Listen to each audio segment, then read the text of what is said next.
अस्सलामु अलैकुम वरहमतुल्लाहि वबरकातुहू। नहमदुहु व नुसल्ली अला रसूलिहिल करीम, अम्मा बाद।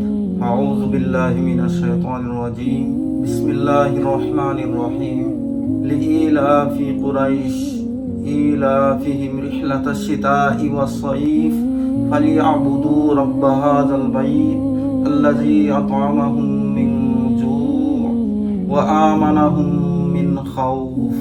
मोहतरम हाज़िरीन किराम और वाजिबुल एहतराम भाइयों दोस्तों, कुरान पाक की यह मुख्तसर सी सूरह कुरैश अपने अंदर मारिफत, हिकमत और हिदायत का एक समंदर छुपाई हुई है। मेरे आजीज भाइयों, जरा इस जमाना की अरब पर नजर डालें। चारों तरफ रेत की चेहरा और ना खत्म होने वाले जंगे, ना खेती बाड़ी का निजाम था, ना पीने का मीठा पानी।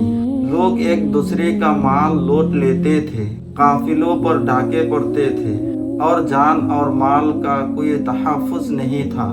लेकिन इस दौर जाहिलियत में भी अल्लाह रब्बुल इज़्ज़त ने कबीलाए कुरैश को दो ऐसी आज़िम नियामतें दी जो पूरे अरब को किसी को हासिल नहीं थी। एक है माशी तरक्की और उल्फत। अल्लाह ने इनकी दिलों में तिजारत की रग़बत डाली। वो सर्दियों में यमन की तरफ सफ़र करते थे और गर्मियों में शाम की तरफ। दूसरा है साफराना तहफ़्फ़ुज़। अरब के कोई एक आम काफ़िला महफूज नहीं था, लेकिन जब कुरैश का काफ़िला निकलता तो लोग कहते हैं यह अल्लाह की घर के मुतवल्ली हैं, इनको कुछ ना कहो। रब ने काबा की बरकत से इनके रास्ते भी महफूज कर दिए और इनकी रिज़्क का इंतज़ाम भी फरमा दिया। मेरी मोहतरम भाइयों, इस सूरह में जो फरमाया गया कि अल्लाह ने उन्हें खौफ से अमन दिया, उसका एक बहुत बड़ा तारीखी पेश मंजर वाक़या फील है।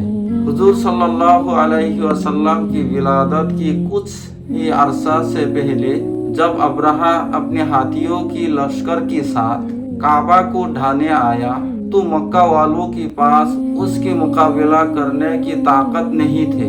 हजरत अब्दुल मुत्तलिब ने काबा का दरवाज़ा पकड़कर सिर्फ इतनी दुआ की थी, आय अल्लाह, ये तेरा ही घर है, तू ही उसका हिफाजत फरमा। फिर दुनिया ने देखा कि अल्लाह रब्बुल इज़्ज़त ने नन्हे अबाबिल के जरिए अब्रहा की इतनी बड़े लश्कर को खाए हुए भूसे की तरह कर दिया। इस वाक़या के बाद पूरे अरब में कुरैश की ऐसी हैबत और इज्जत कायम हो गई, कोई उनकी तरफ मैली आँख से भी नहीं देख सकता था। अल्लाह ने बगैर किसी तलवार और जंग के कुरैश को ऐसे आमन अता फरमाया जिसकी मिसाल नहीं मिलती। अल्लाह ताला ने जब कुरैश को यह तमाम नियामतें याद दिलाई तो बदले में उनसे क्या मांगा? क्या अल्लाह ने उनसे ये माल और दौलत मांगा? नहीं। फरमाते हैं फलियअबुदू रब्ब हाज़ल बैत।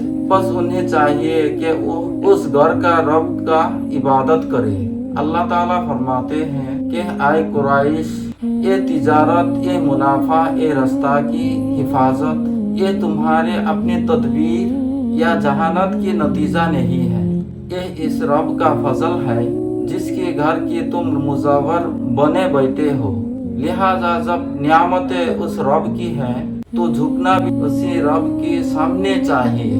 बुतों के सामने सर झुकाना सख्त नाशुक्री है। इस सूरत की आखिरी आयत पर गौर कीजिए जो इंसानी जिंदगी का हकीकी निचोड़ है।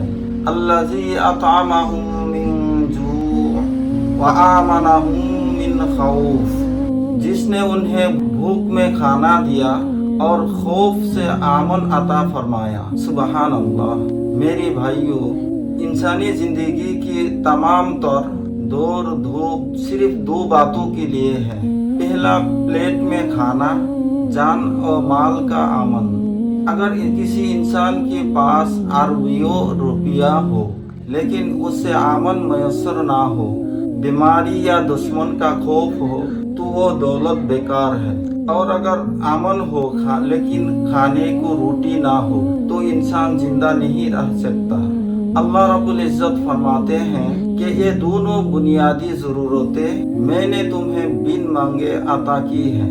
اس سورہ میں ہمارے لیے اور ایک گہرا معاشی اور روحی سبق پوشیدہ ہے۔ آج کا انسان پریشان ہے کہ دن رات محنت کے باوجود رزق میں برکت کیوں نہیں اور معاشرے میں خوف اور بے چینی کیوں ہے۔ اس کا جواب اس سورہ کے اندر ہے۔ اگر تم امن اور رزق چاہتے ہو تو رب ھذا البیت کی بندگی کو لازم پکڑو۔ قرآن کریم کا طریقہ یہی ہے، جب کوئی قوم اللہ کی بندگی اور شکر گزار اختیار کرتے ہیں تو اللہ ان کی رزق میں برکت دیتے ہیں اور ان کے خوف کو امن میں بدل دیتے ہیں، اور جب قوم ناشکری کرتے ہیں اور بندگی کو چھوڑ دیتے ہیں تو رزق میں برکت بھی نہیں ہوتی اور بے امنی اس کا مقدر بن جاتا ہے۔ میری محترم دوستو، آج یہ سورہ ہم سے مخاطب ہے۔ آج ہمارے گھروں میں ریشن موجود ہے، سر پر چھت میسر ہے اور ہم سکون سے اپنے گھروں میں سوتے ہیں۔ یہ سب کس کا فضل ہے؟ یہ اسی رب ھذا البیت کا کرم ہے۔